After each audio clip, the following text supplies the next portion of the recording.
magasin. Hindi problema. Sa surveillance video na ito ng Regional Intelligence Division 4A, makikita ang minimuestra ng isang lalaki ang isang baril sa undercover na pulis. Sumbong ng mga concerned citizen, sangkot ang lalaki sa pagbuo at pag-repair ng mga loose firearms.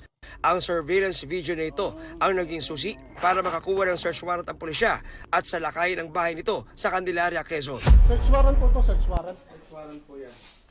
Lahat po ng kasulok-sulukan po ng inyong bahay ay hahalugugin ko.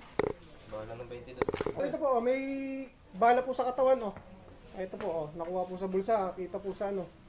Bala ng 22. Sa kay tatay po ito. Ang suspect tinangkapang itago sa mga pulis ang isang kahon ng bala sa kanyang damit. Ikaw ay may karapatang manahimik, ano?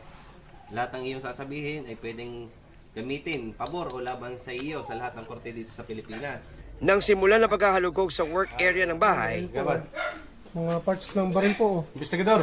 Ito po, oh. Bisigador. Pang 22 to. Ito po, oh. Kabahad. Merong shooting incident somewhere sa Quezon. Ang source pala ng mga firearm is dito sa isang bayan din sa Quezon. nakumpiska sa operasyon ang isang submachine gun kit para sa kalibre 22, 2 pistola, parts ng iba't ibang baril at mga bala. Pwedeng ibenta niya, no, sa mga magiging hold-upper o kaya magiging gun for hire. No, so wala na silang magagamit ng mga firearms na ngayon dahil atin pong nahuli yung tagagawa nila ng mga baril.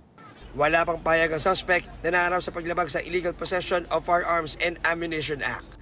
Para sa GMA Integrated News, John Consulta, nakatutok 24 oras.